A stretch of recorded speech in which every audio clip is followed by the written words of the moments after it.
পিএমওয়াইজি গড় পেতে হলে এখনই জরুরি কাজগুলি করুন, নইলে পিএমওয়াইজি গড় থেকে বঞ্চিত থাকবেন।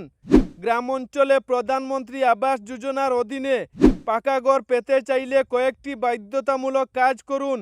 এখনই সুবিধাভোগীদের তালিকা থেকে বাদ পড়ার সম্ভাবনা রয়েছে। জানুন কি করতে হবে। পিএমএওয়াইজি গড় পেতে হলে 3টি বাধ্যতামূলক কেওয়াইসি না করলে বাদ পড়বেন লিস্ট থেকে। সরকারের বড় ঘোষণা।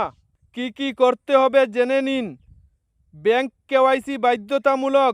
সরকার স্পষ্ট জানিয়েছে যাদের ব্যাংক অ্যাকাউন্ট কেওয়াইসি সম্পূর্ণ নেই তাদের পিএমএওয়াইজি গড়ের টাকা পৌঁছাবে না। ব্যাংকে গিয়ে আধার, প্যান, ভোটার আইডি দিয়ে কেওয়াইসি সম্পূর্ণ করুন। অ্যাকাউন্ট অবশ্যই অ্যাক্টিভ হতে হবে। আধার ব্যাংক লিংক করা আবশ্যক। আপনার আধার নম্বর ব্যাংক অ্যাকাউন্টের সঙ্গে লিংক না থাকলে অর্থ ছাড় হবে না। এনপিসিআই ম্যাপিং না থাকলে ডেবিট টাকা ব্যর্থ হবে। এটি নিকটবর্তী ব্যাংক বা সিএসসিতে করানো যায়।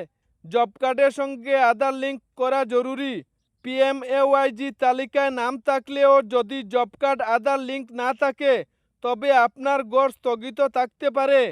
জব কার্ড আধার সেটিং এখন বাধ্যতামূলক না করলে গড় থেকে বঞ্চিত হওয়ার স্পষ্ট সতর্কবার্তা দিয়েছেন প্রশাসন।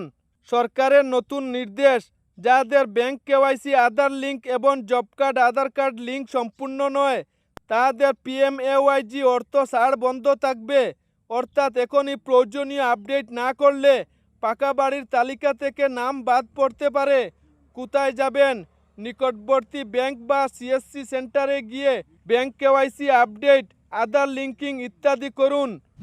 এইরকম আরও বিশেষ সুখবর দেখতে আমাদের চ্যানেলটি ফলো করে রাখুন।